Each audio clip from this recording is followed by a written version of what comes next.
So basically wifi is not a wireless Fidelity. आपको कहीं कहीं गूगल में दिखाई देता है कि wifi is a wireless Fidelity. इसका कोई फुल फॉर्म नहीं है, बस इसका नाम ही वाईफाई है। ठीक है, अगर मैं बात करूं वाईफाई बनता कैसे, सो वाईफाई का बेसिकली हम क्या करते हैं, इलेक्ट्रोमैग्नेटिक जो रेडिएशंस होता है, राइट, उसी को मैनिपुलेट करते हैं अपने डेटा को इनकोड करने के लिए। राइट, सो जो आपके जो वेव्स होते हैं, सिग्नल्स होते हैं, जैसा आपने अगर नोटिस किया हो, आपने 10th 12th में हम पढ़ते हैं अल्ट्रा वेव, हाई वेव, वो सारे होते हैं ना, एक्सरे, गामा रे, एक जो सीरीज पड़ती है, उसी में एक वाईफाई की एक रेंज है जो 2.5 गीगाहर्ट्ज एंड 5 गीगाहर्ट्ज, ये दोनों जो बैंडविड्थ है वो वाईफाई नेटवर्क के लिए रिजर्व है, और फ्री ऑफ कॉस्ट इस जो फ्रीक्वेंसी को आप यूज कर सकते हैं वाईफाई के लिए। ठीक है, सो बेसिकली वाईफाई में हम क्या करते हैं, इलेक्ट्रोमैग्नेटिक, देखो जो सिग्नल्स हैं वो इलेक्ट्रोमैग्नेटिक रेडिएशन से हैं, राइट, तो इलेक्ट्रोमैग्नेटिक रेडिएशन को मैनिपुलेट करते हैं डेटा को इनकोड करने के लिए, इसी को हम वाईफाई बोलते हैं। ठीक है, बट ये इट्स नॉट ए ईथरनेट। जो हमारा लैन होते हैं, लैन केबल, वो ईथरनेट पे काम करता है, तो उसमें ईथरनेट टैगिंग नहीं होगी, वाईफाई की डिफरेंट टैगिंग होती है, राइट। बट ऐसा समझो कि एक तरह से वायरलेस लैन कनेक्ट करने के लिए वाईफाई हम यूज कर पा रहे हैं। आगे डिटेल से बात करेंगे तो हम देखते हैं इसको।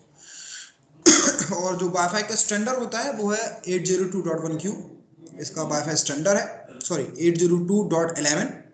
इसका सारे वाईफाई का एक ही स्टैंडर्ड है, जैसे होता है ना ईथरनेट का स्टैंडर्ड होता है, हमारा लैन का स्टैंडर्ड होता है ना, उसी तरह हम वाईफाई का एक स्टैंडर्ड है। तो IEEE ने 802.11 में इसको फिक्स कर रखा हुआ है। और वाईफाई जो स्टार्ट हुआ था, पहली बार जो वाईफाई आया था वो था 1997 में, पहली बार स्टार्ट हुआ था। और वाईफाई को बेसिकली दो सब लेयर्स में डिवाइड कर रखा है, physical layer and MAC address layer, MAC layer. तो इसमें दो सब लेयर्स होती हैं, हम आगे आते हैं इस पे क्या होती है। और उसके बाद वाईफाई में कुछ इंप्रूवमेंट हुए, तो यहाँ पे एक चार्ट दे रखा है जिसमें वाईफाई के सारे, देखो सारे वाईफाई आएंगे 802.11 में ही, लेकिन इनमें क्या है, टाइम टू टाइम क्या है, इंप्रूवमेंट किए गए, राइट। डेटा को उसकी ज़्यादा डेटा को इनकोड किया गया, जिससे हमें हाई स्पीड डेटा ट्रांसफ़र मिला। तो जो 1997 में आया था वो .11 था, जिसमें मैक्सिमम स्पीड आप कितनी ले सकते थे, 2 Mbps तक आप डेटा ट्रांसफर कर सकते थे, जो कि 2.5 गीगाहर्ट्ज पे ऑपरेट होता था। उसके बाद हमारे बड़े, फिर आया A, then B, then G, then N, then AC, then AX। तो सबसे जो लेटेस्ट है वो हमारा क्या है, AX। तो ये आपको बता दें जनवरी में लॉन्च होने वाला है, बट ये लॉन्च हो चुका है। इसको हम बेसिकली वाईफाई 6 भी बोल देते हैं, और जो AC होता है उसको वाईफाई 5 बोल देते हैं। अब जैसे कि मेरा वाईफाई नेटवर्क, मैं देखना चाहता हूँ कि मेरा वाईफाई है वो किस स्टैंडर्ड का है, तो वाईफाई खोलो, अरे, और उसकी जो प्रॉपर्टीज है, इस प्रॉपर्टीज पे क्लिक करो। तो जब नीचे स्क्रॉल करेंगे तो यहाँ पे आपको ये दिखाएगा, प्रोटोकॉल्स दिखा रहा है, वाईफाई 5, क्या लिखा हुआ है, 802.AC, राइट। तो मेरा जो वाईफाई है वो कौन सा है, ये वाला है, ये वाला, राइट, जो कि 5 गीगाहर्ट्ज पे ऑपरेट होता है। और मैं इस लैपटॉप से मैक्सिमम 7 Gbps की जो मैक्सिमम स्पीड है वो मैं वाईफाई के थ्रू ले सकता हूँ, राइट। और 2013 में ये क्या हुआ था, लॉन्च हुआ था। इसको हम वाईफाई 5 भी बोल देते हैं। सो एक चीज तो आपको, एक चीज आपने नोटिस किया होगा कि जो डिवाइस थोड़ा लेटेस्ट होता है उसमें वाईफाई थोड़ा फास्ट चलता है। नोटिस कभी किया होगा कि एक लैपटॉप में वाईफाई स्लो चल रहा है, दूसरे में आपका वाईफाई फास्ट चल रहा है, तो उसका रीजन क्या है? इसका रीजन ये हो सकता है, ओल्डर लैपटॉप में हो सकता है, कोई लैपटॉप में आपको जी मिला हो, राइट। अब ये 54 Mbps की स्पीड ले सकता है, ये मेगाबिट पर सेकेंड है। अगर बाइट में आप कन्वर्ट करेंगे तो ये आपको 5 या 6 Mbps की तो मैक्सिमम स्पीड है। और मैंने पहले ही बताया था, जो थियोरेटिकली लिखा रहता है प्रैक्टिकली इतना नहीं मिलता, 50 से 60% परफॉर्मेंस मान के चलो, राइट। अब मान के चलो कि आपका जो लैपटॉप में 11G है, अब इसको आप 50% परफॉर्मेंस मान लो, तो चलो 30 Mbps मान लो कि प्रैक्टिकली 30 Mbps दे रहा है, और 30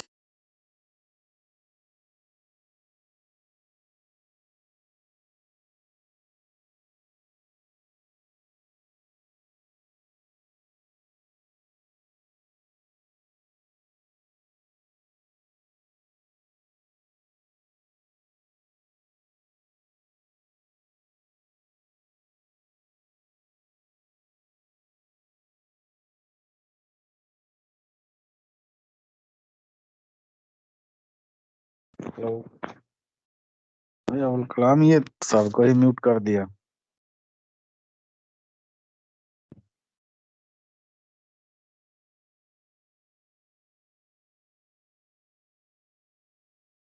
हेलो।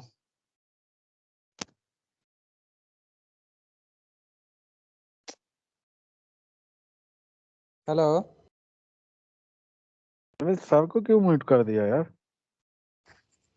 अरे नहीं, पता नहीं, मेरा मोबाइल लगता है हैंग कर गया। हेलो।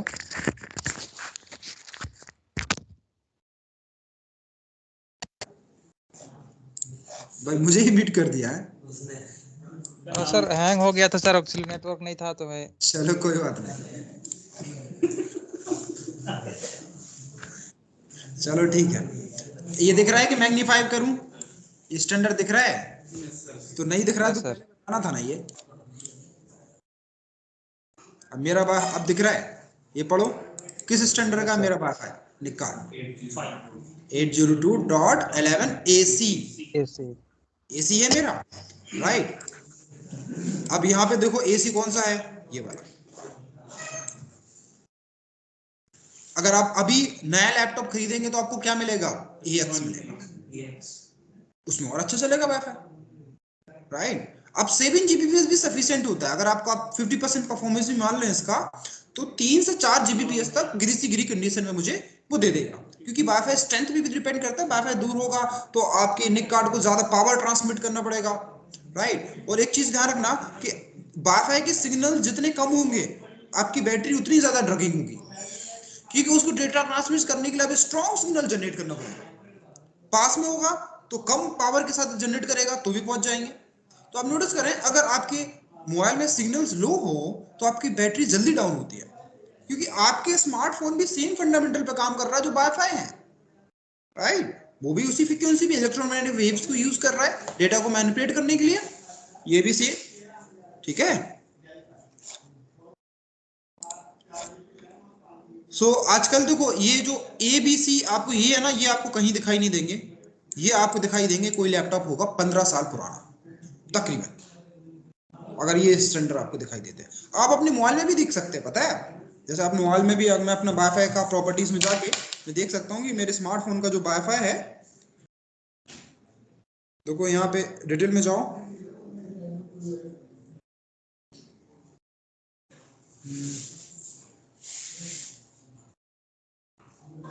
नहीं होगा तो एप्लीकेशन डाउनलोड करना पड़ेगा आपको। मेरे में नहीं दिखा रहा है एक्चुअली। जैसे आप स्मार्टफोन खरीदते हैं ना तो उसमें लिखा रहता है, जैसे किसी भी, मान के चलो मैं स्मार्टफोन की डिटेल देखता हूँ,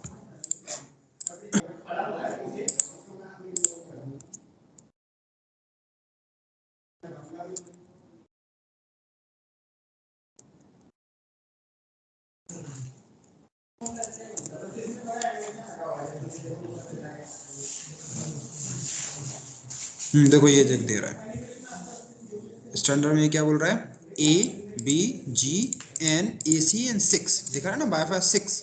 मतलब ये अब नया स्मार्टफोन है तो ये सारे को सपोर्ट कर रहा है, क्योंकि देखो आपका हो सकता है वाईफाई एक्सेस पॉइंट, अब ये क्यों सपोर्ट, सारे सपोर्ट करने से क्या फायदा है, ये मान के चलो मेरा वाईफाई एक्सेस पॉइंट है जो पुराना है, जो सिर्फ AC को ही सपोर्ट कर रहा है, और आपका स्मार्टफोन है हो सकता है नया हो जो वाईफाई 6 को सपोर्ट कर रहा हो, AX को सपोर्ट कर रहा हो।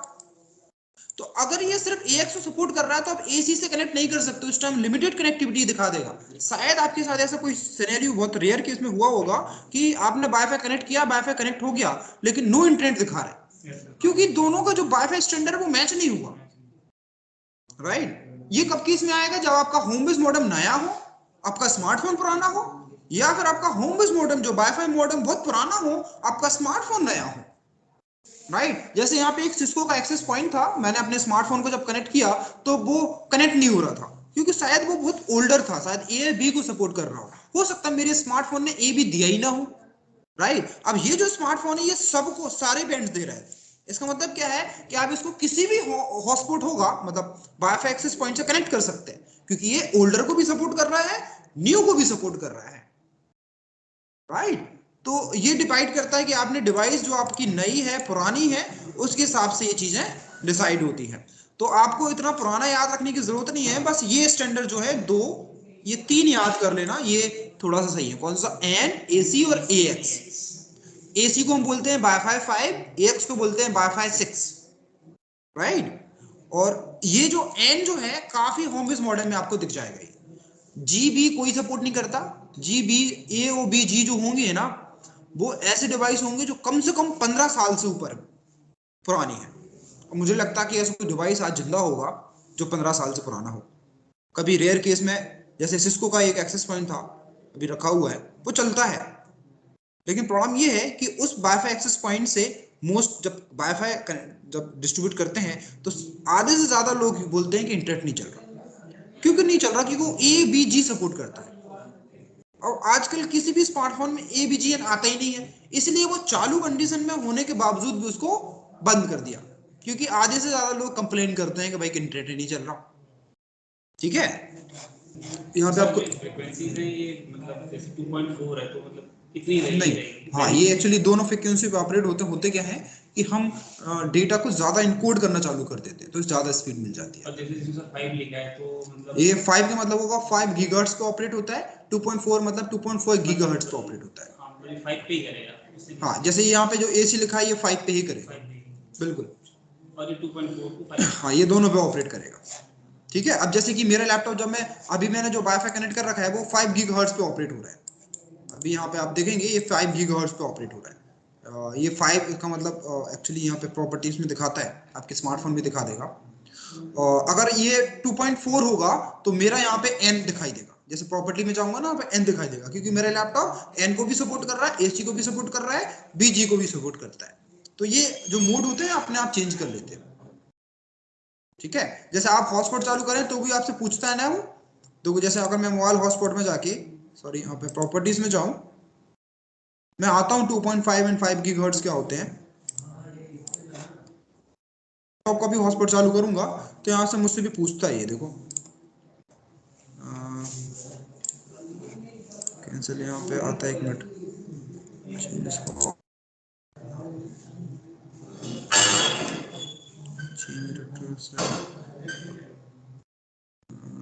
Available band, sorry, available band, यहाँ पे ना ये पूछता है कि 5 गीगाहर्ट्ज पे देना है या फिर 2.4 गीगाहर्ट्ज पे देना है। अब देखो, कुछ 5 गीगाहर्ट्ज आप करेंगे ना तो कुछ ओल्डर जो स्मार्टफोन होते हैं ना वो 5 गीगाहर्ट्ज सपोर्ट नहीं करते। अब जैसे कि कोई जो स्मार्टफोन एन सपोर्ट कर रहा हो, एन तो सिर्फ 2.5 गीगाहर्ट्ज पे है, तो वो 5 गीगाहर्ट्ज को सपोर्ट ही नहीं करेगा। तो जो न्यू डिवाइस है वो दोनों सपोर्ट करता है। जैसे मेरा लैपटॉप है, 5 गीगाहर्ट्ज को भी सपोर्ट करता है, 2.5 गीगाहर्ट्ज को भी सपोर्ट करता है। एनी का मतलब होगा मिक्सअप करेगा, मतलब जो डिवाइस जो उसको सपोर्ट करेगी।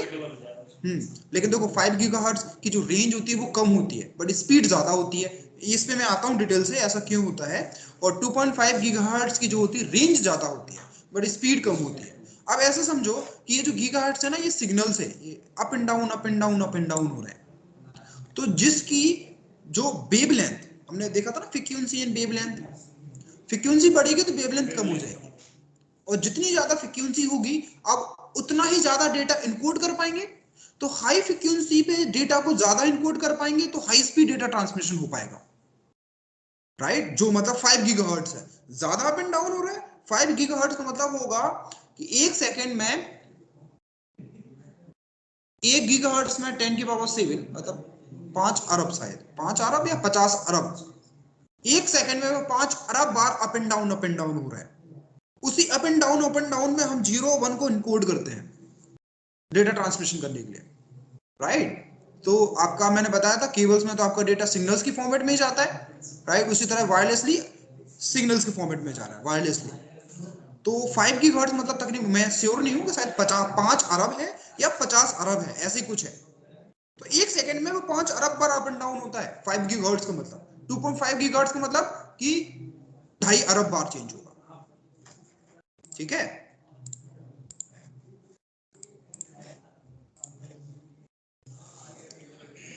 अब बात करते हैं वाईफाई कंपोनेंट्स की, कि वाईफाई में कितने कंपोनेंट्स होते हैं। तो वाईफाई बेसिकली जो ना, वाईफाई में 3 तरह के कंपोनेंट्स होते हैं। एक होता है वाईफाई क्लाइंट, दूसरा होता है वाईफाई एक्सेस पॉइंट, तीसरा होता है वाईफाई कंट्रोलर, राइट। ये तो वाईफाई ऐसे ही होगा कि जैसे एक राउटर से आपने स्विच कनेक्ट कर दिया और स्विच से एक वाईफाई एक्सेस पॉइंट कनेक्ट कर दिया। वाईफाई एक्सेस पॉइंट का काम है सिर्फ वाईफाई लैन के दूर कनेक्ट करना, लेकिन सारे एक ही सबनेट के अंदर होंगे। जो मेरा लैन चाहे वाईफाई से कनेक्टेड है, चाहे ये जो डेस्कटॉप है ईथरनेट से कनेक्टेड है, ये दोनों एक ही नेटवर्क का पार्ट होंगे।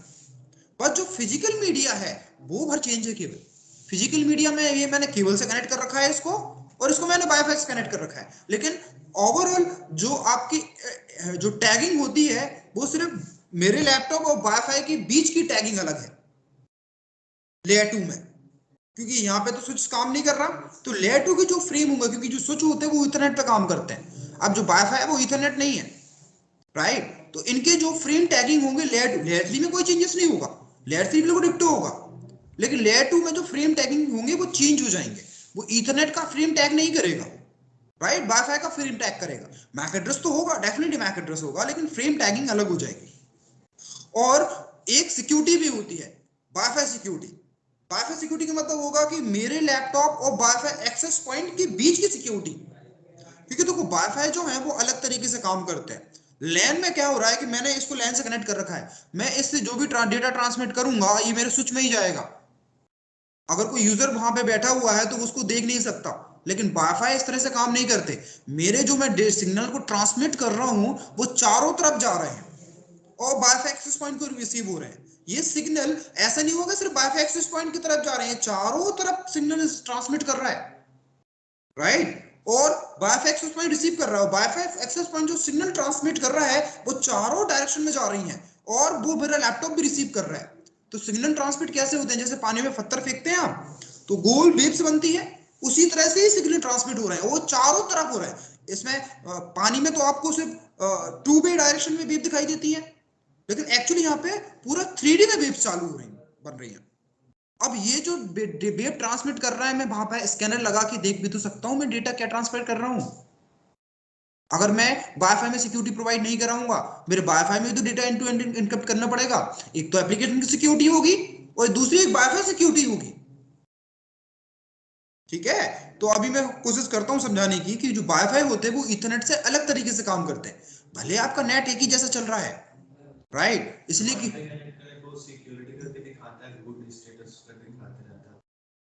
वाईफाई सिक्योरिटी में इसमें डेटा को भी इनकप्ट करते हैं हम इसमें, ठीक है। पर ध्यान रखना वाईफाई सिक्योर नहीं है, ऐसी कोई वाईफाई सिक्योरिटी नहीं है जो क्रैक नहीं की जा सकती, ठीक है। जो हमारा WPA और WEP ये काले लिंक से 5 लाइन में क्रैक हो जाती है। WPA2 सिक्योर है, अच्छी है, और WPA3 सबसे लेटेस्ट है जो बहुत ज्यादा सिक्योर है। तो WPA2 तो क्रैक किया जा सकता है, 3 जस्ट रिसेंटली लॉन्च हुई है, ये तो मेरा डिवाइस तक सपोर्ट नहीं करता WPA3। ये जो होम बेस मॉडेम यहाँ पे जितने भी दिख रहा है ना, कोई सपोर्ट नहीं करता, ये बिल्कुल जस्ट लेटेस्ट है। तो मैं जब सिक्योरिटी पे आऊंगा तो हम डिस्कस करेंगे, बट ये ध्यान रखना कि वाईफाई सिक्योर नहीं होते, राइट। वाईफाई एक बहुत इजी तरीका है वायरलेसली लैन क्रिएट करने का, बट इज नॉट सिक्योर। तो कभी भी हम वाईफाई से कोई भी सेंसिटिव डेटा तो कभी ट्रांसफर नहीं करते। मेल वगैरह आप जैसे चैटिंग वगैरह कर रहे हैं ये ठीक है, बट कोई सेंसिटिव डेटा हम कभी ट्रांसफर नहीं करते। इसलिए क्या बोला जाता है कि पब्लिक प्लेस पे ध्यान रखें ट्रांजैक्शन करने से पहले। क्या हाँ, सारी जगह स्कैन कर सकते हैं क्या? हम लोग एरिया में भी वाईफाई खोले पे शो करता है सीएम दिल्ली करके वाईफाई नेटवर्क। अच्छा, वो तो कोई ट्रांसमिट कर रहा होगा SSID को, उसमें कोई पासवर्ड वगैरह कुछ नहीं है। तो क्या हुआ, रजिस्ट्रेशन कर रखा हो, वाईफाई ऑथेंटिकेशन भी तो होते हैं। एक तो पासवर्ड से ऑथेंटिकेशन कर सकते हैं, एक और होता है ना वेब ऑथेंटिकेशन होता है, जैसे आप वाईफाई कनेक्ट करते हैं फ्री वाला तो वेब ब्राउजर पे रिडायरेक्ट कर देता है आपको वो, है ना। फिर आपसे मोबाइल नंबर आप मांगता है, देन OTP आता है, तो वाईफाई ऑथेंटिकेशन होता है, वो हम कर सकते हैं। वो आइस होता है सर्वर, आइस, तो उसके थ्रू हम ये सब चीज़ें करते हैं। आप भी बना सकते हैं अपना खुद का फ्री वाईफाई, दे दो, मोबाइल से ऑथेंटिकेशन करना चालू कर दो, मोबाइल नंबर डालेगा, OTP आएगा, OTP उसको हम डेटा लिमिट कर सकते हैं कि 200 MB मिलेगा एक को, या 1 GB मिले, कितनी स्पीड देना है वो भी हम दे सकते हैं। जैसे होता है ना गवर्नमेंट में फ्री वाईफाई में ये होता है रिस्ट्रिक्शन कि 200 MB फ्री मिलेगी, 500 MB फ्री, जैसे मेट्रो पे भी है ऐसा, कहीं कहीं मेट्रो पे चलता था पहले। आता हूँ मैं इस पर थोड़ी देर से।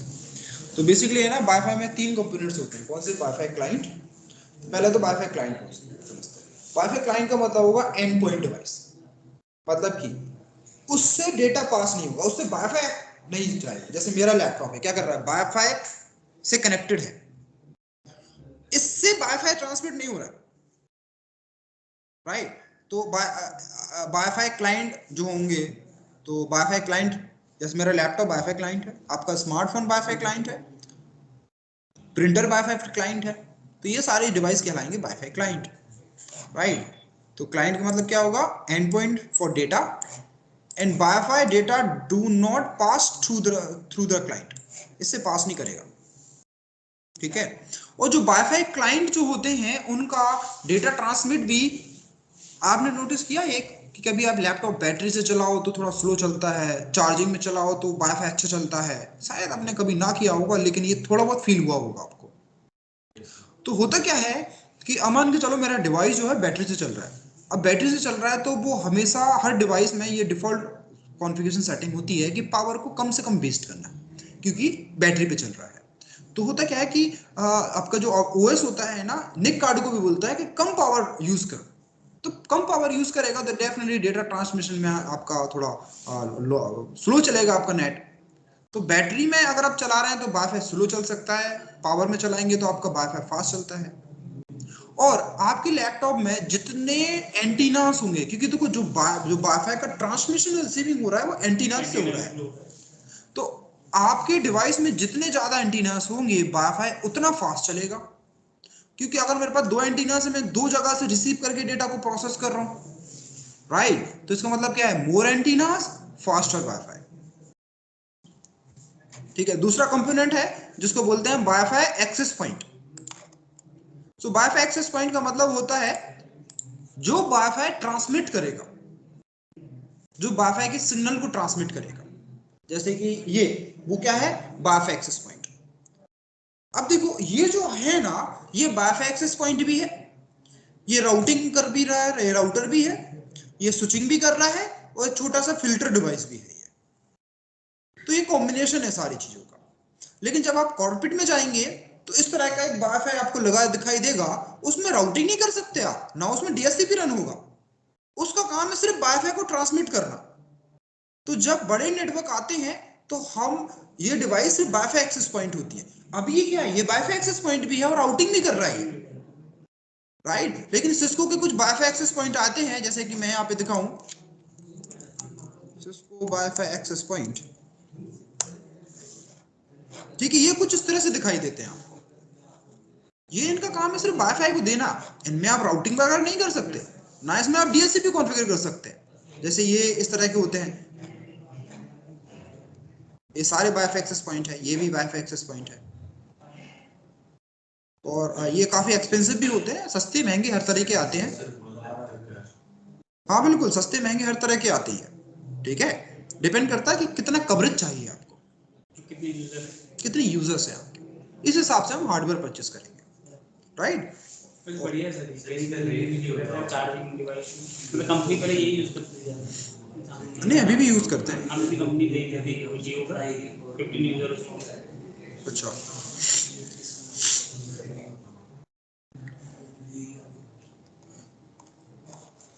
पर ये डिपेंड नहीं करता कि सर उस एरिया में इसके अंदर आपने जो उस टाइम पे जो सिम लगाते थे उसके वो कैसे आ रहे थे।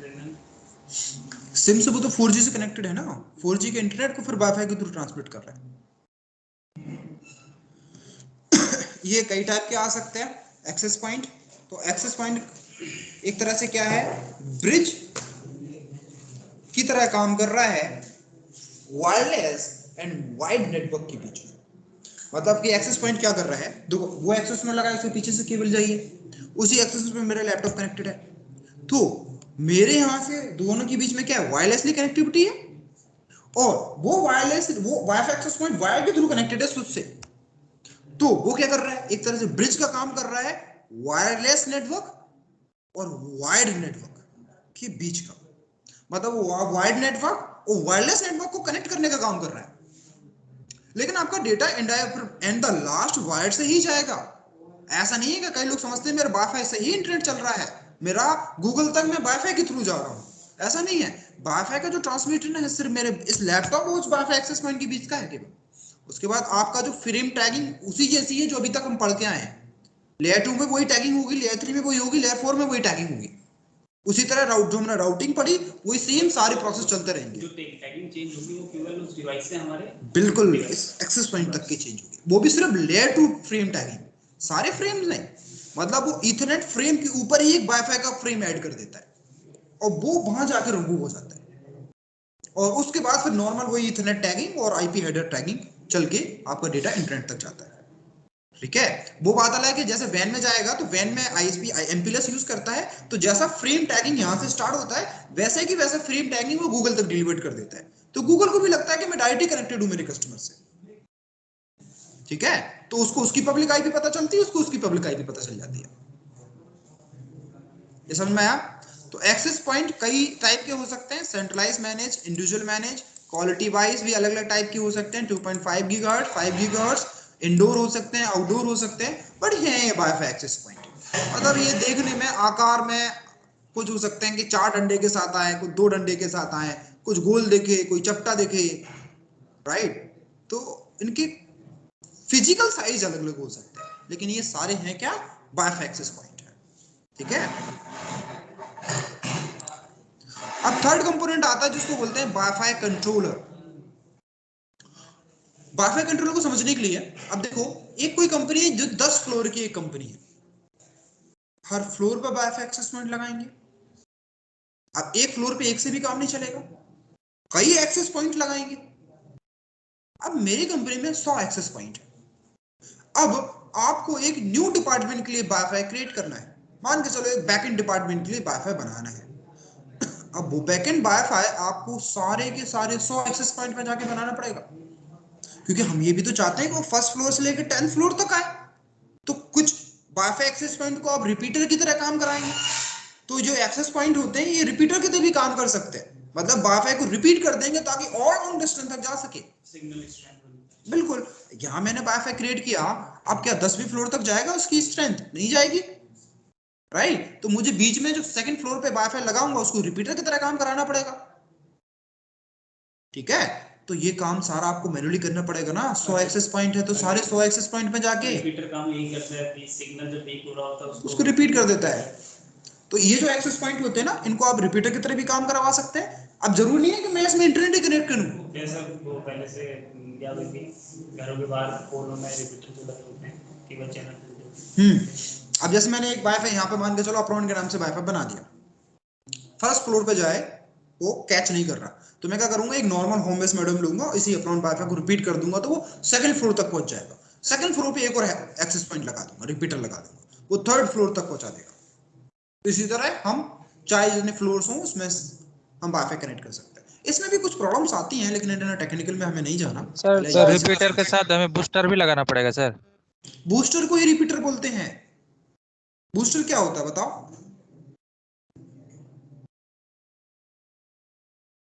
वो तो नॉर्मल लैंग्वेज में कह देते हैं बूस्टर। बूस्टर का काम बताओ क्या होता है? बूस्टर का काम जो सिग्नल को सिग्नल स्ट्रेंथ को सर बूस्ट करना, तो वही टेक्निकली वर्ड तो रिपीटर ही कहलाएगा ना। वो रिपीट कर रहा है सिग्नल को। जैसे आप 4G के बूस्टर लगवाते हैं तो वो भी क्या कर रहे हैं, उसी सिग्नल्स को रिपीट कर दे रहे हैं, रीबूस्ट कर दे रहे हैं, ताकि और लॉन्ग डिस्टेंस तक जा सके वो सिग्नल्स। थोड़ा डिस्टेंस आके उसकी वीक होगी। सर जैसे हमने एयरटेल पे काम किया था सर, तो उसमें एक में जैसे इंडोर के बिल्डिंग में सर नेटवर्क नहीं रहता था, तो वहाँ तो पहले हम इंडोर में रिपीटर लगा देते थे, फिर जिस रूम पे उसको नेटवर्क चाहिए था वहाँ पे हम सर बूस्टर ले जाके लगा देते थे। बाकी देखो एक रिपीटर तो वो रिपीटर ही है, लेकिन होता ना हर चीज में बहुत सारी सब कैटेगरीज होती हैं। जैसे स्विच भी कई टाइप के आते हैं, तो रिपीटर भी कई टाइप के आते हैं, जरूरत के हिसाब से यूज करते हैं। अब जो मैन बिल्डिंग में लगाते होंगे उसकी पावर स्ट्रेंथ ज्यादा होगी, और जो आप रूम के अंदर लगा रहे हैं उसकी पावर स्ट्रेंथ कम होगी, ताकि वो कम एरिया को कवर करे। क्योंकि मैंने आपको पहले बताया कि जो आपकी रिपीटर है, बूस्टर जो भी होते हैं, आप जिस तरह से सोचते हैं उस तरह से काम नहीं करते। वो रिबूस्ट करते हैं ना तो पूरे सर्कल डायरेक्शन में रिबूस्ट करते हैं कुछ इस तरह से, और यहाँ पे अगर एक दीवार बॉल भी आ गई ना तो ये वापस रिफ्लेक्ट होके किसी दूसरी डायरेक्शन में चले जाएंगे, राइट? तो हो सकता है ऐसा कोई कुन्ना या फिर रूम हो जहाँ पे आपके बूस्टर लगाने के बाद भी ना पहुंच रहा हो, तो वहां पे आपको एक छोटा सा एक दूसरा रिपीटर लगाना पड़ेगा, ठीक है। बट होते हैं वो सारे एक ही चीज है, रिपीटर ही कहलाते हैं, उनमें बहुत सारी कैटेगरीज आ जाती हैं। समझ में आया? तो इन सारे वाईफाई एक्सेस पॉइंट को कंट्रोल करने के लिए एक डिवाइस आती है जिसको हम बोलते हैं वाईफाई कंट्रोलर। ये कुछ इस तरह से दिखाई देती है। ये डिवाइस फिजिकल भी हो सकती है और क्लाउड में वर्चुअल भी हो सकती है। हो सकता है आपके AWS में एक कंट्रोलर रखा हो। मैंने बताया ना, जो राउटर स्विचेस फायरवॉल्स हैं, हो सकता है जिस कंपनी में आप जाएं, जरूरी नहीं है वो फिजिकल हो, वो हो सकता है AWS में कहीं रखा हो, क्लाउड में कहीं रखा हो, अमेजोन में कहीं बना रखा हो आपने, कहीं आपके कहीं डेटा सेंटर में बना रखा हो, राइट। और आपको उसको देखने का मौका कभी नहीं मिलेगा। देखेंगे तब ना, जब देखने जाएंगे तो बस एक बड़ी सी मशीन रखी होगी, पता चला उसके अंदर 10 फायरवॉल्स हैं, तो आपको मशीन दिखेगी, फायरवॉल तो ना दिखेंगे। जैसे आपको यहाँ दिख रहा है ना फायरवॉल, इस तरह का ना दिखेगा वहां पे। और मोस्ट ऑफ जो बड़ी ऑर्गेनाइजेशन है उसमें आधे से ज्यादा नेटवर्क डिवाइस वर्चुअल हैं। कई कंपनीज में जो, क्योंकि देखो जो फिजिकल, ऐसा नहीं फिजिकल यूज नहीं करते, फिजिकल यूज करते हैं, डिपेंड करता है नेटवर्क डिजाइन पे कि जरूरत किस टाइप की है। अब मुझे फिल्टरिंग भी क्लाउड में ही करनी हो, पॉलिसीज भी क्लाउड में डिफाइन करनी हो, तो सब कुछ मैं उसी में कर दूंगा। तो जब आप AWS सीखने जाएंगे तो उसमें आप राउटिंग भी देखेंगे, स्विचिंग भी देखेंगे, आप फायरवॉल भी देखेंगे उसमें आप, राइट। बस फर्क इतना है, सेम कॉन्फ़िगरेशन रहेगा, सब कुछ लगभग सेम ही कॉन्सेप्ट रहता है। बट ये है कि यहाँ पे आप फिजिकल पे लैब करते थे, वहां पे आप वर्चुअल लैब करेंगे, ठीक है। तो देखो फिजिकल राउटर का ज्यादा कोई मतलब बनता है, तो सीखने के बाद आदमी को समझ में आ जाता है जो कि फिजिकल हार्डवेयर से खास लेने देना है नहीं हमें, तो क्यों हम फिजिकल राउटर पे मत्था फोड़ते रहे, राइट। लेकिन क्या होता है कि अगर शुरू से ही वर्चुअल स्टार्ट कर देते तो आपके दिमाग में भी वर्चुअली आता है, फिर फिजिकली नहीं आ पाता।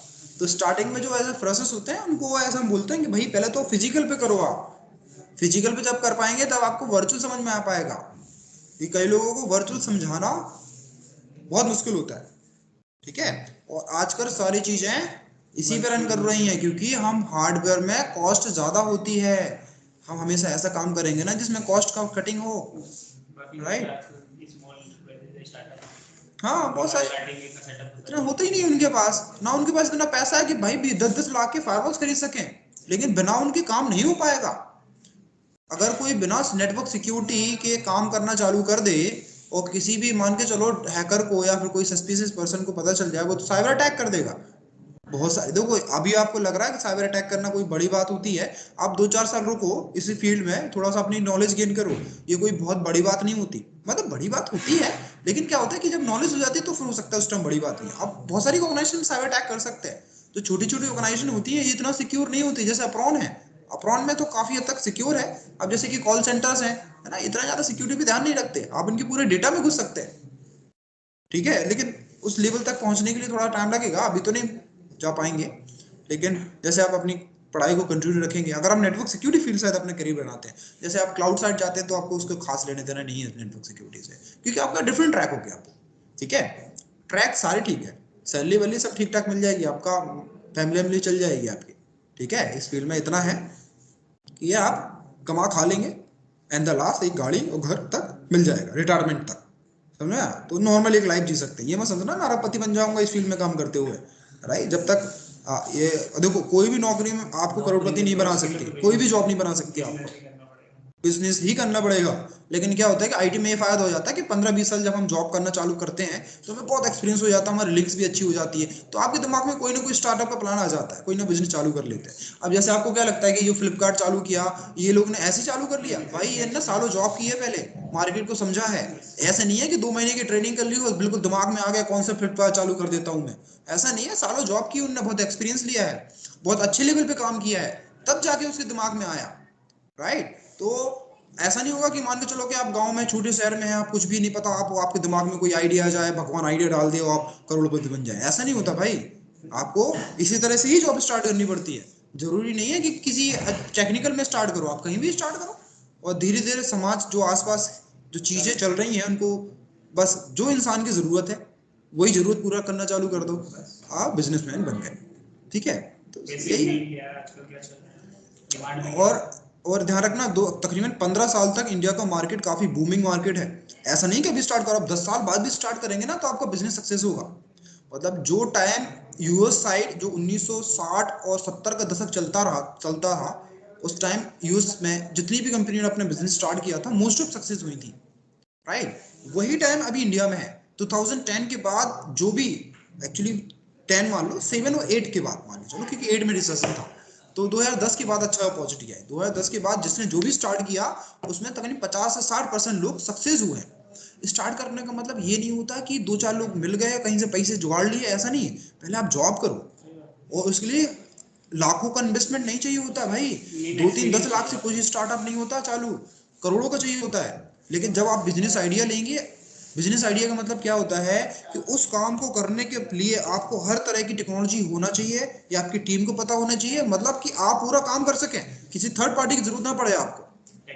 तब आपको इन्वेस्टमेंट में लेता है, तब फाइनेंस मिलेगा, तब कोई सोचेगा ठीक है ये बंदा ठीक है, मुझे लग रहा है काम कर सकता है, तब वो अपना पैसा लगा देगा अपने। और इसके लिए बहुत सारी समिट होती है दिल्ली में स्टार्टअप के लिए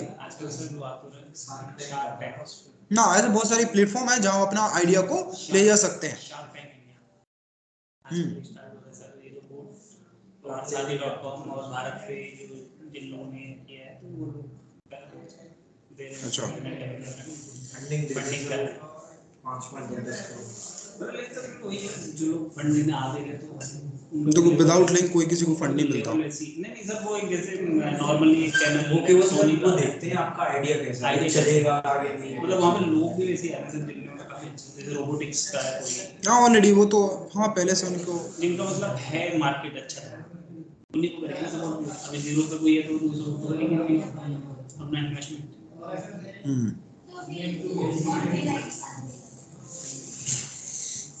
सही है। चलो अपने वापस टॉपिक पे आते हैं। समझ में आया कंट्रोलर?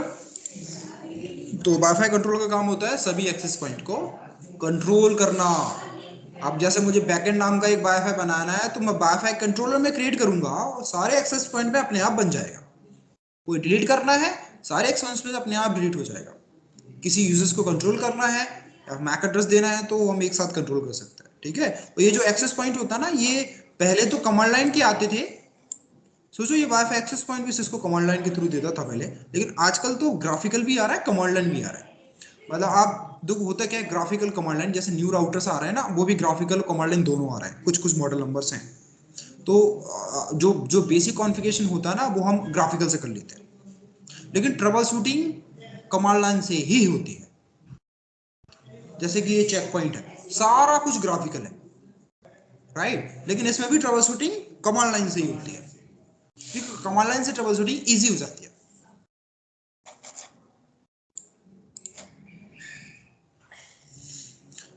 अब देखते हैं टाइप ऑफ वाईफाई नेटवर्क कि कितने टाइप के वाईफाई नेटवर्क होते हैं।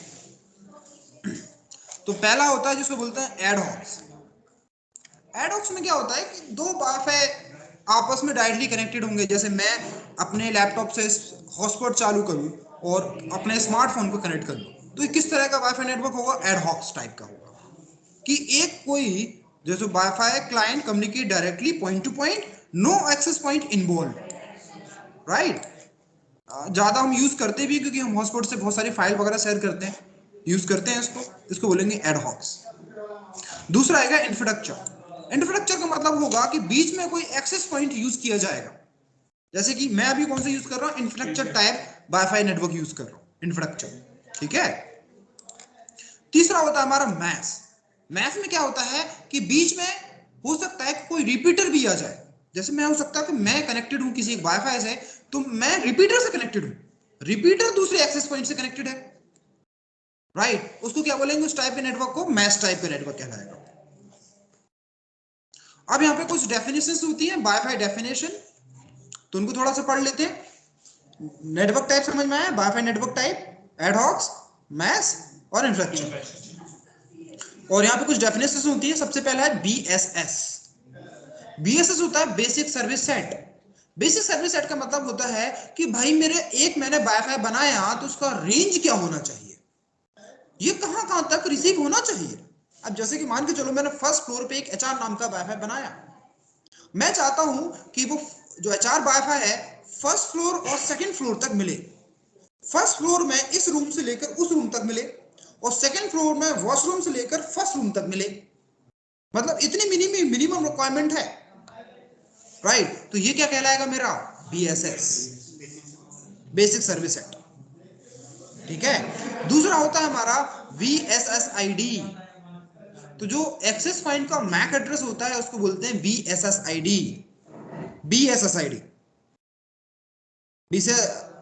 और देन होता है हमारा SSID।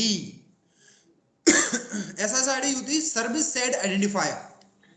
जो वाईफाई का नेम होता है उसको हम क्या बोलेंगे SSID। जैसे यहाँ पे दिख रहा है ना, मैंने यहाँ वाईफाई चालू करूं तो यहाँ पे लिखा हुआ TP Link 5 बेसमेंट, तो ये क्या है उसकी SSID है, राइट। देन आता है हमारा डिस्ट्रीब्यूशन सिस्टम।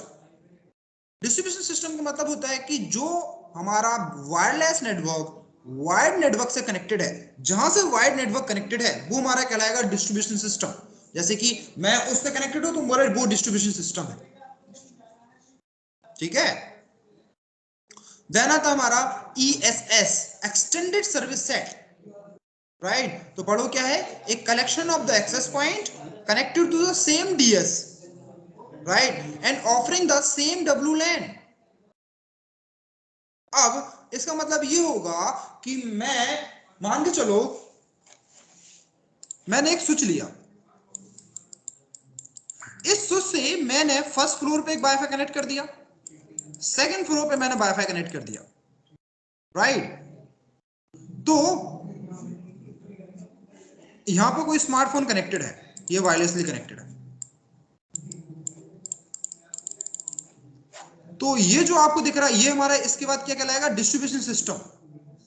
मतलब जो हमारा वाईफाई एक्सटेंशन से वायर्ड नेटवर्क स्टार्ट हो गया, ठीक है।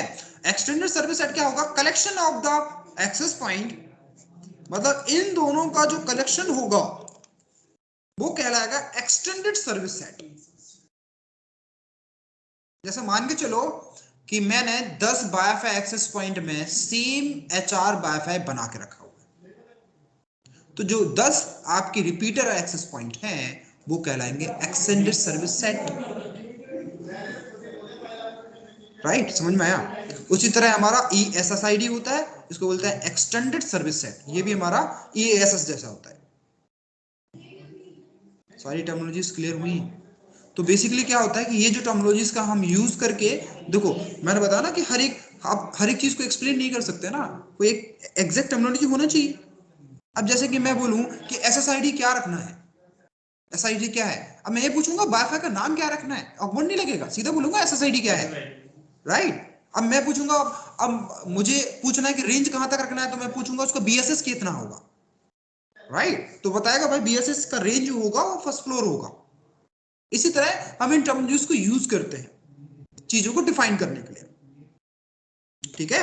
एक बार फिर से देख लो, BSS, BSSID, SSID तो हम बहुत यूज करते हैं, ये तो याद कर, अभी याद कर लो SSID क्या होता है, वाईफाई का नाम वो बोलेंगे SSID। देन क्या होता है DS, डिस्ट्रीब्यूशन सिस्टम, ESS, ठीक है। ये मैं भेज दूंगा आपको और समझ में आ जाएगा। अब आते हैं frequency. What is the frequency, तो पढ़ो यहाँ क्या लिखा है, ये हम बेसिकली 10-12 में पढ़ते हैं फिजिक्स चैप्टर में, ये वापस वही रिपीट हो रहा है पूरा।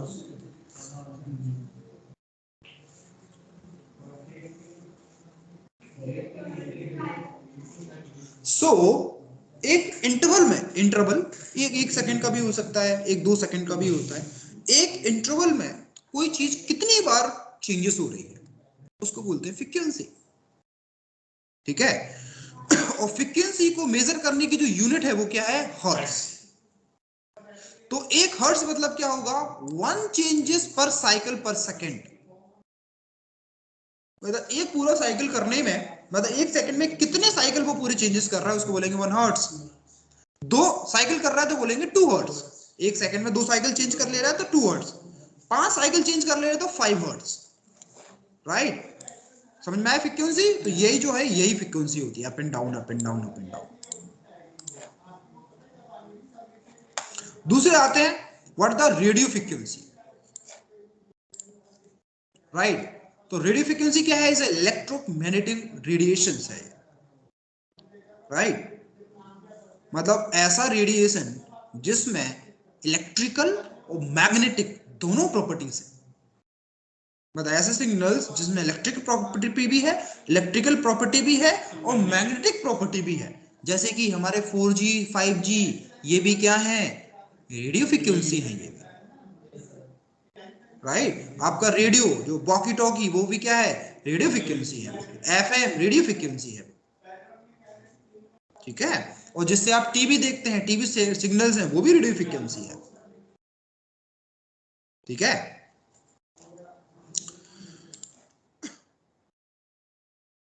तो यहाँ पे अगर पढ़े electromagnetic radiation that have a both electrical and magnetic property required no medium to order to propagate it. मतलब जो 4G सिग्नल्स हैं इसको किसी भी मीडियम की जरूरत नहीं है, बिल्कुल। जैसे हमारी जो आवाज है, ये एनालॉग सिग्नल्स हैं, ये क्या है? वाइब्रेशन है, और वाइब्रेशन विदाउट मीडियम ट्रबल नहीं कर सकता। तो क्या हम चांद पे बैठ के बात कर सकते हैं? नहीं। स्पेस में नहीं कर सकते, क्योंकि वहां पे मीडियम ही नहीं है। क्योंकि जो एयर है ये क्या है? छोटे छोटे एटम्स हैं, और हम जो बोल रहे हैं हम क्या कर रहे हैं? वोकल कार्ड से वाइब्रेशन पैदा कर रहे हैं, और हमारे जो कान के परते हैं उसी वाइब्रेशन को समझ रहे हैं, और दिमाग हमारा समझता है कि अगर इस तरह का वाइब्रेशन हुआ तो उसका मतलब क्या होगा। बच्चे को भाषा क्यों नहीं आती? बड़े होके यही तो सीखता है कि इस वाइब्रेशन का मतलब क्या होगा, इस वाइब्रेशन का मतलब क्या होता है। इसलिए तो सर खुजाते रहते स्टार्टिंग में कि किस तरह के वाइब्रेशन आ रहे हैं चारों तरफ से, पहली बार सुन रहा हूं मैं, राइट। जैसे मैंने बोला हेलो, तो हेलो मेरा वोकल कार्ड एक हेलो के लिए एक स्पेसिफिक वाइब्रेशन पैदा कर रहा है। ये हम बचपन से सीखते हैं, और यही वाइब्रेशन हमारे कान तक गया, और हमारे कान ने ये वाइब्रेशन दिमाग को प्रोसेस किया, तो वही प्रोसेस से हमारा दिमाग समझ पाएगा ये हेलो बोल रहा है। आपने एक राजीव चौक में एक इल्यूजन एक वो है म्यूजियम, आप गए कभी? उसको जाना, मजा आएगा। आपको पता चलेगा कि हमारा आंखें होती हैं, दिमाग को सिर्फ बेवकूफ बनाता है, जो हम देखते हैं वो रियल कभी नहीं होता। क्योंकि होता क्या है कि जो बचपन से हम चीजें देखते आए हैं ना, वही हमें दिमाग उसी तरह प्रोसेस कर लेता है। क्योंकि दिमाग है ना, एक साथ बहुत सारी चीजें याद नहीं रख सकता, मल्टी प्रोसेसिंग नहीं है हमारा दिमाग, राइट। तो एक उसका नाम मैं एड्रेस बताता हूँ, उसको देख के आना, बड़ा मजा आएगा। आपको पता चलेगा कि हमारा दिमाग भी हमें बेवकूफ बनाता है। इसका नाम क्या था? इल्यूजन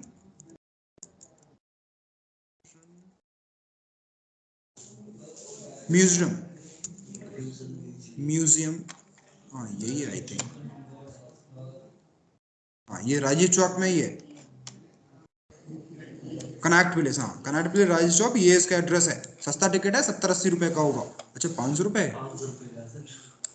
चलो कोई नहीं, बट आपको पैसा वसूल होगा इसमें, आप यकीन मानो। इसमें जाएंगे ना, आपको ये समझ में आएगा कि दिमाग हमारा कितना बेवकूफ बना सकता है हमें, राइट। अभी आपको लगता है कि जो कुछ हम देखते हैं वो सही है, तो काफी हद तक सही है, बट बहुत सारी ऐसे पिक्चर्स होते हैं जिससे आपको ये समझ में आएगा दिमाग कितना बेवकूफ हमें बना सकता है। ऐसे स्टार्टिंग में शायद इमेज देखोगे, आपको कुछ इमेजेस गोल गोल चलती हुई दिखाई देती हैं, बट एक्चुअली वो रनिंग नहीं होती, लेकिन हमारा दिमाग दिखाता है वो चल रही है, राइट। क्योंकि हमारा दिमाग मल्टी थ्रेडिंग नहीं है, एक चीज में वो एक ही चीज को याद रख सकता है, प्रोसेस कर सकता है, ठीक है। तो ये एड्रेस है कनॉट प्लेस पे, सिंपली याद रख लेना, इल्यूजन गूगल पे सर्च कर लेना, मिल जाएगा। दो आपको कुछ इमेज दिखाऊं इसकी। ये देखो, ये जैसे अब देखो इसमें कोई बड़ा छोटा नहीं है, राइट। ये आपको दिख रहा है ये छोटा है, क्योंकि इनका कमरे का डिजाइन ऐसा है, मतलब ये एक ही है, मतलब ये बड़ा छोटा नहीं है, ये दोनों एक ही सेम साइज के हैं। कुछ इस तरह से आपको लग रहा है उल्टा सीधा, ये अच्छा है मार्केट को, मतलब इल्यूशन। इसमें एक और चीज था, उसमें एक और शायद आपने देखा होगा कि कोई होता नहीं, डायनासोर टाइप का होता है, मॉन्स्टर टाइप का, अपन ऐसे चलते रहो हमारी तरफ ही देखता रहता है। देखो इसका पिक्चर भी अब दिखाऊं, शायद वीडियो आ जाए तो, कोई ना, एक बार देखना समझ में आएगा। ठीक है, अब वापस हम टॉपिक पे आते हैं। ठीक है, आई समझ में आएगी फ्रीक्वेंसी क्या है। अब आते हैं आइस एंड बैंड। यही 10वीं का सबसे इम्पोर्टेंट क्वेश्चन है, आई थिंक 12वीं में भी फिजिक्स का इम्पोर्टेंट क्वेश्चन है, राइट। तो देखो इसमें बस इसमें इतना है, जैसे जैसे आगे बढ़ेंगे इनकी जो फ्रीक्वेंसी होगी वो ज्यादा होगी और वेवलेंथ फिर कम होना चालू हो जाएगी। मतलब इतना है कि जो आपकी, जैसे कि हम कौन सी सुन पाते हैं, ये वाली सुन पाते हैं, राइट। और जो वेरी हाई अल्ट्रा होती है ये किस लिए होती है, हमारे टीवी सिग्नल्स की होती है। तो ये जो बैंड है ना ये फ्री ऑफ कॉस्ट नहीं है, सॉरी ये ब्रॉडकास्टिंग ये वाला है, सॉरी ये फ्री ऑफ कॉस्ट नहीं है, ठीक है। उसके बाद ये आ जाती है जैसे एक्सरे होती है, गामा रे होती है। तो एक्सरे होती है ना ये बहुत शॉर्ट वेव होती है, देखा नहीं कि एक्सरे करने के लिए बिल्कुल आपको बहुत पास में जाना पड़ता है, दूर से एक्सरे नहीं कर सकते क्योंकि इनकी रेंज ही कम है, राइट। तो फ्रीक्वेंसी बढ़ेगी वेवलेंथ कम हो जाएगी। तो इसलिए नहीं सुना 5G जो है आने वाला है, राइट, उसकी रेंज कम है क्योंकि वो हाई फ्रीक्वेंसी पे ऑपरेट हो रहा है। तो रेंज कम है तो वेवलेंथ कम है, मतलब हाई फ्रीक्वेंसी तो वेवलेंथ कम, इसलिए उसमें हर गली गली में टावर लगेंगे, उसके लगाने पड़ेंगे। सुना होगा आपने न्यूज में कि हर गली गली हर बहुत सारे टावर्स लगाने पड़ेंगे। 4G जैसा 2G में क्या था, 2G बहुत लॉन्ग रेंज को कवर करता था, राइट, पर डेटा ट्रांसमिशन कम था। अब 5G में डेटा ट्रांसमिशन हाई स्पीड है लेकिन इसकी वेवलेंथ कम है। ऐसे तो आगे बढ़ते जाएंगे तो वेवलेंथ तो और कम, बिल्कुल और कम होती जाएगी, वो तो यूनिवर्सल फंडा है, पढ़ा नहीं है कि frequency inversely proportion of the wavelength. तो ये तो हो गई, फ्रीक्वेंसी बढ़ाएंगे वेवलेंथ कम हो जाएगी, लेकिन उसी फ्रीक्वेंसी में आप इफेक्टिव बेस्ड डेटा को इनकोड करना, जैसे कि वाईफाई एक ही फ्रीक्वेंसी पे ऑपरेट हो रहा है, लेकिन आपने देखा नहीं कि उसमें हाई स्पीड, जैसे जैसे स्टैंडर्ड बढ़ा उसकी स्पीड बढ़ती रही। तो हमने क्या किया, डेटा को और इफेक्टिव वे में इनकोड करना चालू किया। तो और अच्छी तरीके से इनकोड करेंगे तो और अच्छी स्पीड आएगी, ठीक है। वो तो आगे रिसर्च का टॉपिक है, कितना डिटेल में हमें नहीं जाना, इतना डिटेल में जाना तो पीएचडी करो फिर, ठीक है।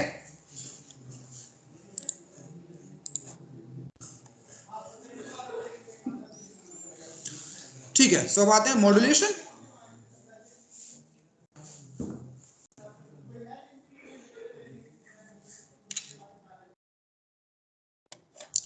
सो अगर मॉड्यूलेशन बात करें, एक्चुअली मॉड्यूलेशन जो होता है ना, एक तरह से फ्रीक्वेंसी, डेटा को फ्रीक्वेंसी में डेटा को इनकोड करने की जो प्रोसेस होती है ना उसको मॉड्यूलेशन बोलते हैं, राइट। तो यहाँ से पढ़ो क्या है, radio frequency have several different descriptive properties. These properties can artificially change over the time to encode the data. मतलब इलेक्ट्रोमैग्नेटिक वेव्स में डेटा को इनकोड करने की जो इनकोड करने की जो प्रोसेस है उसी को हम मॉड्यूलेशन बोलते हैं, राइट। इतना सफिशिएंट है, इससे ज्यादा नहीं समझना। सर जैसे वो हम मॉड्यूलेशन की होती है डिजिटल टू एनालॉग, बिल्कुल बिल्कुल, जिसने इलेक्ट्रॉनिक कम्युनिकेशन कर रखा है ना, तो ये बहुत लंबा चौड़ा सब्जेक्ट है ये, जिसने ईसी से कर रखा है उसमें मॉड्यूलेशन पढ़ा होगा है। खैर उस टाइम हमें इतना नहीं है, हमें पता होता है इसका करते क्या है। कई लोग तो बीटेक पास हो जाते हैं, उनको ये भी पता नहीं होता कि मॉड्यूलेशन का मतलब क्या है, और इलेक्ट्रॉनिक कम्युनिकेशन से बीटेक कर रखा हुआ है, उन्हें ये नहीं पता होता फ्रीक्वेंसी क्या होती है, वेवलेंथ क्या होती है, दोनों में कंफ्यूज होते हैं। तो कहने को बीटेक कर लिया, 4 साल पढ़े एक कॉलेज में, किस काम का बीटेक ऐसा, क्या आदत हो गई। नहीं मैंने कहा आरएफ फ्रीक्वेंसी, ठीक है, अब आता है फ्रीक्वेंसी, आ रहा है फ्रीक्वेंसी, ठीक है। तो द ग्रेटर द फ्रीक्वेंसी,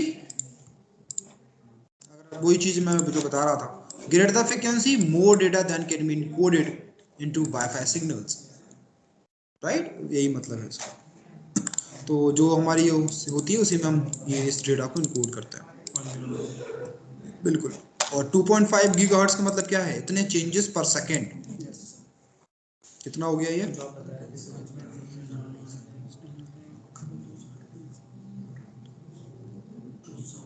वो 2.5 मतलब 2.5 गीगाहर्ट्ज में जो मुझे वाईफाई मिल रहा है, जैसे मैंने 5G से कनेक्ट कर रखा है, ये हर एक सेकंड में 5 अरब बार चेंज हो रहा है, up and down 5 Arab. Imagine कर सकते हैं कितना फास्ट अप एंड डाउन हो रहा है, ठीक है। और इसी अप एंड डाउन में हम क्या करते हैं, डेटा को इनकोड करते हैं।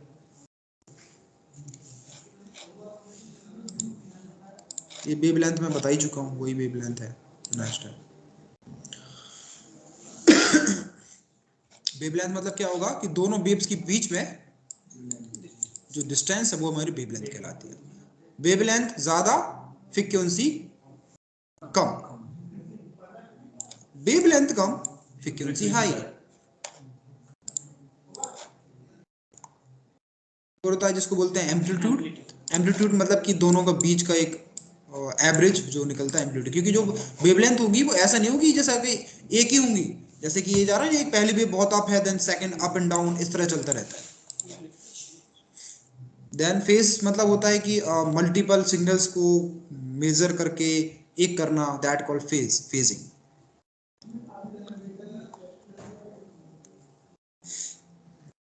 अब आते हैं अब्जॉर्प्शन। अब्जॉर्प्शन मतलब होता है कि जो आपके वाईफाई सिग्नल्स होते हैं ये अब्जॉर्ब होते हैं, ये अलग अलग जैसे कौन सी टाइप, जैसे मेटल है, डोर है, ग्लास है, कोई इंसान खड़ा हुआ है, वाईफाई के सामने एक इंसान भी खड़ा हो जाएगा ना, आपकी स्पीड में इम्पैक्ट पड़ेगा उसका, राइट। तो जो आपने वाईफाई स्टैंडर्ड देखे थे, इनकी जो मैक्सिमम स्पीड थी कि वाईफाई एक्सेस पॉइंट और आपके हार्डवेयर के बीच में कोई वो नहीं होना चाहिए, और सिग्नल रिफ्लेक्ट होके वापस नहीं जाना चाहिए, क्योंकि मेरा जो लैपटॉप सिग्नल रिफ्लेक्ट कर रहा है वो रिफ्लेक्ट होके उधर से रिफ्लेक्ट होके उसके बाद पहुंच रहा है, हर जगह से रिफ्लेक्ट होके पहुंच रहा है। तो उसके पास एक ही डेटा मल्टीपल पाथ से आ रहा है, तो उसको एक ही डेटा को कंबाइन करना है, दैट कॉल्ड फेजिंग। ठीक है, तो अब आते हैं अब्जॉर्प्शन पे। तो यहाँ पे मैंने एक वो बना रखा है जिसमें ये बताता है कि कौन सा ऑब्जेक्ट कितना अब्जॉर्ब करेगा। इसमें 3 dB का मतलब समझ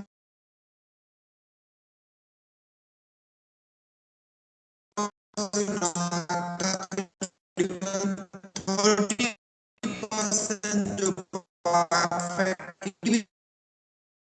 40 से 50% वाईफाई गया। ये सबसे ज्यादा जो अब्जॉर्प्शन कौन कर रहा है? Concrete ball, right. मतलब 6 से 15% अब्जॉर्प्शन कर रहा है। मतलब कि अगर मेरा बीच में कंक्रीट बॉल बना दूं तो दूसरे एंड पे मुश्किल से मुझे 20% वाईफाई मिलेगा, राइट। उसकी स्ट्रेंथ 20% हो जाएगी। ठीक है, तो हर तरह के जो भी ये जो बना रखा है, ये याद बात कुछ नहीं करना, बस आपको समझाने के लिए कि कितना अब्जॉर्प्शन होता है, ये याद करने की जरूरत नहीं है आपको। तो ये जो भी सारी चीजें होती हैं, water, dry ball, your body, rock, stone, ये सब अब्जॉर्ब करते हैं। अब यहाँ पे 2 चीजें होती है, एक होती है रिफ्लेक्शन, दूसरा होता है रिफ्रैक्शन। इजी है एक, देखो अगर आपने मान के चलो कोई कांच रख रखा हुआ है, सिंपल, यहां से कोई सूरज की रोशनी आई तो वो क्या होगी? रिफ्लेक्ट होके किसी दूसरे एंगल पे पहुंच जाएगी। अगर आपने मिरर रख रखा हुआ है, इसको क्या बोलेंगे? रिफ्लेक्शन। अगर मान के चलो कि आपने एक पानी का गिलास रखा हुआ है, या फिर कोई कांच है, इसमें आपने पानी भर रखा हुआ है, अब यहां से कोई सिग्नल्स आया, मतलब कोई सन की रेस आई, तो वो क्या होगा? किसी दूसरे एंगल में रिडायरेक्ट हो जाएगी ना, उसको क्या बोलेंगे? रिफ्रैक्शन। रिफ्रैक्शन, ठीक है। जैसे होता है ना, आप कांच में उंगली डालो तो टेढ़ी दिखाई देती है, तो वो क्या हुआ? रिफ्रैक्शन हुआ। और जब आप मिरर से करेंगे तो वो करेगा रिफ्लेक्शन। तो वाईफाई जो सिग्नल्स होते हैं उसमें दोनों होते हैं, रिफ्रैक्शन भी होगा, रिफ्लेक्शन भी होगा, राइट। उसके बाद डिफ्रैक्शन भी होता है, स्कैटरिंग भी होती है। ये थ्योरी है, पढ़ लेना कुछ खा वो, मतलब ये सिर्फ वही पढ़ रहे हैं थोड़ा सा। मल्टीपाथ भी होते हैं, मल्टीपाथ को मैं समझाऊं। देखो मान के चलो ये आपका वाईफाई एक्सेस पॉइंट है, ये आपका लैपटॉप है, ठीक है। आपने क्या किया? सिग्नल ट्रांसमिट किए, एक ही डेटा। मैंने बोला ना कि जो सिग्नल्स होंगे वो क्या होंगे? चारों डायरेक्शन में जाएंगे, एक डायरेक्शन नहीं जाता, क्योंकि वो तो ना लेजर है। लेजर क्या होता है? लेजर एक सिंगल डायरेक्शन में जाता है। हाँ बिल्कुल, लेजर बीम होता है, अलग चीज होती है, ये चारों तरफ जाते हैं। तो एक ही तरह का डेटा वाईफाई रिसीवर को अलग अलग पाथ से मिल सकता है कि नहीं मिल सकता? मिलेगा अलग अलग पाथ से, इसी को क्या बोलेंगे? मल्टीपाथ।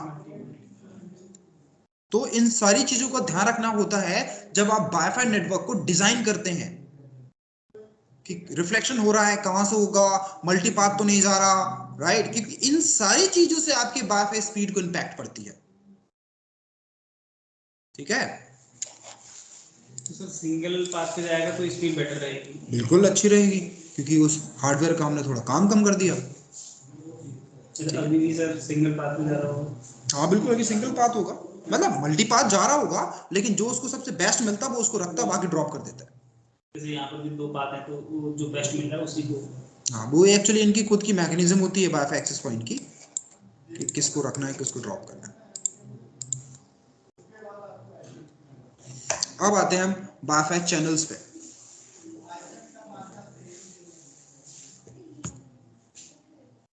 ये मैं बता ही चुका हूँ कि देखो वाईफाई के लिए कौन सी है, 2.4 से लेकर 5 गीगाहर्ट्ज तक की जो फ्रीक्वेंसी है। एक्चुअली जो रेंज है वो ये है, जो अगर मैं एक्चुअली रेंज की बात करूं तो 2.4 के लिए 2.4 से 2.5 गीगाहर्ट्ज, और 5 में 2.15 से लेकर 5.875 गीगाहर्ट्ज, ये 5 की रेंज है, ये एक्चुअली रेंज है। बट हम नॉर्मली बोल देते हैं 2.5 and 5 gigahertz, but actually range ये है। ठीक है, अब देखो, अब वाईफाई चैनल को समझते हैं कि वाईफाई चैनल क्या है। मान के चलो कि आपने 2.5 गीगाहर्ट्ज आईएसएम बैंड यूज किया और इसमें आपने 10 वाईफाई नेटवर्क कनेक्ट कर दिया, एचआरबीसी में बना दिया, सेल्स बीसी बना दिया, बैकएंड डिपार्टमेंट में बना दिया, तो ये दोनों आपस में कॉन्फ्लिक्ट भी तो करेंगे, करेंगे कि नहीं करेंगे? हो सकता है कि एचआर का जो सिग्नल्स हैं वाईफाई से कॉन्फ्लिक्ट हो, अगर सेम फ्रीक्वेंसी होगी तो, और हमारे पास लिमिटेड फ्रीक्वेंसी है किसी भी वाईफाई के लिए, तो फिर इसके बाद चैनल का कॉन्सेप्ट आया। तो जैसे 2.5 है, 2.4 गीगाहर्ट्ज है, तो उसमें ये आपको दिख रहा है ना, इसको बोलेंगे चैनल 1। तो चैनल 1 जो होगा, जो आपको रेंज दिख रही ना, इस रेंज की फ्रीक्वेंसी को यूज करेगा। क्या करेगा वो? 2.412 फ्रीक्वेंसी रेंज यूज करेगा चैनल 1, और जो चैनल 2 होगा वो उस फ्रीक्वेंसी को यूज करेगा। तो आप ये कर सकते हैं, एक एचआर वाईफाई है उसको किस में डाल दो? चैनल 1 में डाल दो, और दूसरा वाईफाई आप नोटिस करें चैनल 1 और चैनल 5 तक ओवरलैपिंग हो रही है, चैनल 6 जो है वो ओवरलैप नहीं कर रहा 1 से, तो दूसरा वाईफाई मान के चलो सेल्स के नाम से आप क्या बना देंगे? चैनल 6 में डाल देंगे, और तीसरा बनाना है तो किस में डाल देंगे? चैनल 11 में डाल देंगे। मान के चलो बैकएंड डिपार्टमेंट बना दिया। एक और वाईफाई बनाना है तो किस में डाल देंगे? चैनल 14 में डाल देंगे। लेकिन चैनल 14 सारे डिवाइस सपोर्ट नहीं करते, कुछ सिलेक्टेड डिवाइस सपोर्ट करते हैं। जैसे इसमें जाएंगे आपको चैनल 13 तक दिखाई देगा, 13 के बाद नहीं दिखाई देगा, राइट। जो अच्छे वाले होंगे वो 14 को भी सपोर्ट करेंगे, राइट। तो अब नेक्स्ट वाईफाई बनाना है, चैनल 14 में डाल दो। अब एक और वाईफाई बनाना है तो हम किस में प्रेफर करेंगे? चैनल 3 में प्रेफर करेंगे फिर। तो इससे क्या होगा? एक वाईफाई नेटवर्क एक अच्छी तरह से हम डिजाइन कर सकते हैं, और ये आपस में ओवरलैप भी नहीं करेंगे। कभी कभी हम नोटिस करना, बड़ी कंपनी में आप जाना तो वाईफाई फुल स्ट्रेंथ बता रहा है, बहुत अच्छी आईएसपी की तरफ से बहुत स्पीड है, लेकिन वाईफाई चल ही नहीं रहा, बिल्कुल नहीं चल रहा। अब बड़े जब नेटवर्क में जाए, जैसे आसपास आपके बहुत सारे वाईफाई हो, तो उस टाइम ये आप खुद रियलाइज करेंगे कि कनेक्ट में किसको कर रहा हूं, किसको वो कनेक्ट हो रहा है। और मेरा वाईफाई बहुत अच्छा है, इस आईएसपी से बहुत अच्छी स्पीड मिल रखी है, लेकिन चल ही नहीं रहा, मेरा वाईफाई बहुत स्लो चल रहा है। तो ये रीजंस हो सकते हैं, क्योंकि आपने अलग अलग वाईफाई को अलग अलग चैनल्स में नहीं डाल रखे हैं, और दो एसएसआईडी आपस में ओवरलैपिंग कर रही हैं, उनके सिग्नल्स ओवरलैप हो रहे हैं। समझ में आया? लेकिन एक बात ध्यान रखना, चैनल बदलने से स्पीड नहीं बदलती। जैसे एक मेरा स्टूडेंट आया था कि बोल रहा था कि सर चैनल 13 में सबसे अच्छी स्पीड मिलती है, तो इससे इसका कोई लेने देने नहीं है। चैनल का जो टोटल कॉन्सेप्ट है वो क्या है कि दो डिफरेंट वाईफाई आपस में ओवरलैप ना करें फ्रीक्वेंसी को लेकर। तो जो चैनल 1 में स्पीड आएगी, चैनल 13 में भी वही स्पीड आएगी। लेकिन अगर आपने दो वाईफाई को चैनल 1 में डाल रखा है तो दोनों की स्पीड अच्छी नहीं आएगी। मान के चलो मैं चैनल 13 में 5 वाईफाई नेटवर्क को डाल दूं, 5 एसएसआईडी बना दूं, तो चैनल 13 में स्पीड अच्छी नहीं आएगी, फिर चैनल 1 में बहुत अच्छी आएगी। ये समझ में आया? तो जब आप वाईफाई एक्सेस पॉइंट को कॉन्फ़िगर करें तो आप नोटिस करना चैनल भी पूछता है आपसे। नोटिस किया आपने?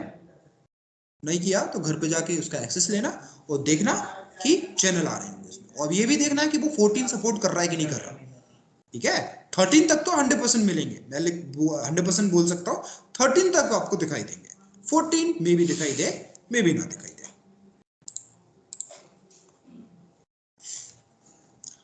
इसमें भी बहुत सारे हैं, तो यही है कि देखो ये आपको एक को चैनल 1 में डाल दिया जो मैंने अभी बताया, दूसरे को 6 में डाल दिया, तीसरे को 11 में डाल दिया। तो अगर आपको 3 वाईफाई बनाना है एक ही एक्सेस पॉइंट में, तो आप क्या चैनल यूज कर सकते हैं 1, 6 एंड 11।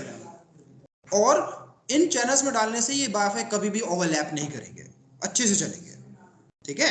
और नेक्स्ट डालना है तो 14 में डाल दो, उसके बाद एक और बनाना है तो 3 यूज कर लो, उसके बाद एक और बनाना है तो 8 यूज कर लो, उसके बाद एक और बनाना है तो 13 यूज कर लो। हाँ, जितना ज्यादा आप दोनों के बीच में गैप रखेंगे उतना ही बेटर रहेगा परफॉर्मेंस। सर तो ये फ्रीक्वेंसी का ये जैसे 2.412 है, देन उसके बाद 2.417 तो मतलब स्टैंडर्ड है कि आप ये हाँ स्टैंडर्ड एक्चुअली फ्रीक्वेंसी है वो। अगर आप चैनल 1 में देंगे तो वो 2.412 ही गीगाहर्ट्ज यूज करेगा, राइट। और किसी आप चैनल 13 में डालेंगे तो 2.472 गीगाहर्ट्ज को ही यूज करेगा, ठीक है। बट दो सारे हैं 2.5 गीगाहर्ट्ज ही बोल देते हैं हम सब, बट एक्चुअली रेंज क्या है 2.4 से 2.5 गीगाहर्ट्ज है एक्चुअली जो रेंज है, ठीक है। ये चीजें बता रहा है, ठीक है। ये एक्चुअली ये बहुत ज़्यादा उसमें हमें ज़रूरत नहीं पड़ेगी इसकी, वही ज़्यादा डिटेल में बता रहा है, ठीक है। तो ये तो हमारा था वाईफाई, और वाईफाई सिक्योरिटी अभी नहीं हुई, तो हमने इस बार इतना समझा अभी इसमें कि वाईफाई काम कैसे करता है, ठीक है। तो एक काम करते हैं, वाईफाई सिक्योरिटी कल करते हैं क्योंकि इतने देर में ख़त्म नहीं होगा वो, ठीक है।